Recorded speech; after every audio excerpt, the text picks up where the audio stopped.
તો વિડીયોની શરૂઆત કરવામાં હોય આપણે એક બુક પર્સનલ બનાવી છે અને પેપર સેટ બનાવ્યા છે. તમારે જોતા હોય ને તો મને વોટ્સઅપ મેસેજ કરજો અને આમાં બધી વિગત લખી જ છે, એ વિગત જાણીને મને મેસેજ કરજો. તો કેમ છો મિત્રો, મજામાં? નવો જાણો તમારું હાર્દિક સ્વાગત કરું છું એક નવા વ્લોગમાં. તો ઘણા લોકોની મેસેજ હતા વોટ્સએપમાં આપણે 1500+ ફ્રેન્ડ વોટ્સએપમાં થઈ ગયા છે અને બધા પ્રિપરેશન વાળા છે ટૂંકમાં. તો એ બધા એનો મેસેજ એકને એક હતો કે અરુણભાઈ કે ગ્રાઉન્ડ ક્યારે આવશે, અને હું મેન એક તમને બીજી વાત કહી દઉં કે તમે રનિંગમાં ખાસ અત્યારે ધ્યાન રાખજો, કેમ કે આ છેલ્લો સમય છે હવે આપણો. એટલે રનિંગ હવે તમે થોડાક દિવસમાં આપણેથી એટલું બધું કાંઈ ન થાય, પણ રનિંગ કરો ને તો હળવું વ્યવસ્થિત શાંતિથી કરો. ખોટી કાંઈ સ્પ્રિન્ટમાં ન મારો, આજુ તમે શું કહેવાય લોડ ના લ્યો, કેમ કે હામું તમને કાંઈક ઈજા થઈ જશે ને તો હામુકનું તો તમે પછી દોડી નહીં શકો.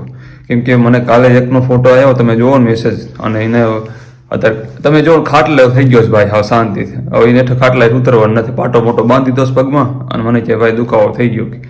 મેં કીધી વાત મને કે તમે વિડીયો કીધો બધા ધ્યાન રાખે, પણ આપણે તો હું તો હર એક વિડીયોમાં કહું છું એ તમે ખાસ ધ્યાન રાખો. આ વિડીયો સ્પેશિયલી હાટું બનાવ્યો છે કે તમે ગ્રાઉન્ડ તમે ન થાય ને હાલશે, અત્યારે બળ પૂરું ન થાય, પણ તમે ખાસ ધ્યાન રાખો. તમે જો ક્યાંક દુખાવો થઈ જશે ને તમે હાવ રહીશું.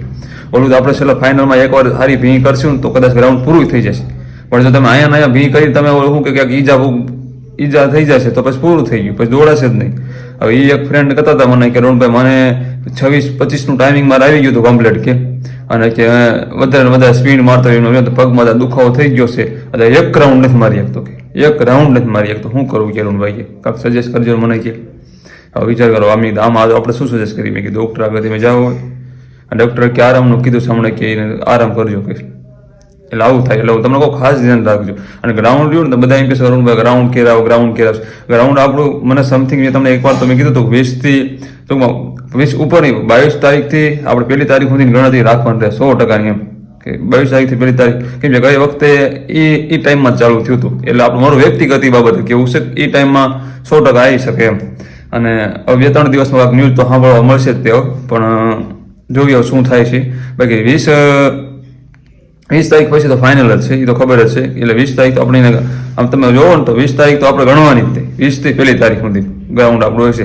અને અમે શાંતિ છે, ક્યાં વાંધો છે, બધાને અલગ અલગ રીતે આવવાનું છે. કેમ કે જે નગરા PSA વાળા છે એટલે 10 દિવસ અમથાય પાછા મળ્યા, 8-10 દિવસ. કદાચ 25 તારીખે ચાલુ થાય તો આપણે 5-7 દિવસ મળ્યા. કોને? જે બોથમાં જેને ફોર્મ ભર્યું છે ને. અને ઓલા કોન્સ્ટેબલ વાળાને બહુ શાંતિ, એને હજી મહિનો નીકળી જાય છે આમ કરતા કરતા. એટલે કઈ ટેન્શન લોડ ન લ્યો, અને શાંતિથી તમે રહ્યા પ્રેક્ટિસ કરો, લોંગ રનિંગ કરો. એવું લાગે તો જેટલું આપણે કિલોમીટર સ્પીડમાં દોડાય એટલું દોડવાનું. એમ થાય કે માની લો કે આપણે 5ની કેપેસિટી હોય 3 જ કાપવાનું. અહીંયા અત્યારે કાંઈ તમે ન જુઓ, આપણે જોવાનું છે મેન ઓલા, પણ અહીંયા તમે ખાલી તમને સેમિનિયમ તમારું શરીર લાવી દો. બાકી અત્યારે મને જેટલા મેસેજ વોટ્સએપમાં બધાને ફરે છે ને મને ખબર છે કેવા લોકો બધા કેટલી ઓલું પ્રોબ્લેમ થઈ જાય છે.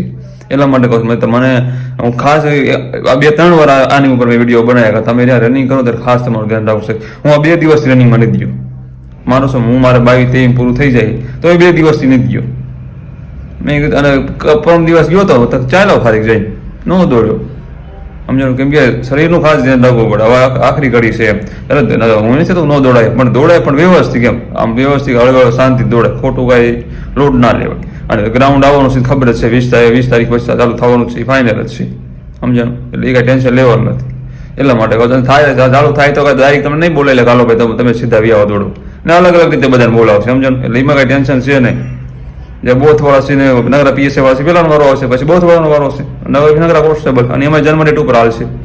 તો આ રીતના કંઈક આયોજન થશે, અને કંઈ ટેન્શન નથી લેવાનું. ખૂબ ટાઈમ મળ્યો છે, સમજાણું. હજી તમે જોવો તો કાંઈ ટાઈમ ઘણો છે માનો તો, અને માનો તો ટાઈમ 1 મિનિટનો નથી આપણે આગળ, એ રીતના છે. તો ચાલો, જય હિન્દ, જય માતાજી. અને ઓલી આગળ પ્રોસેસ કીધી હતી તમારી બુકની એક PDF જોતી હોય, અને એમાં પ્રાઇસ બધું કમ્પ્લીટ લખેલું હતું. તમારે જોતી હોય તો મને વોટ્સએપ મેસેજ કરજો, તમને વસ્તુ બધી મળી જશે.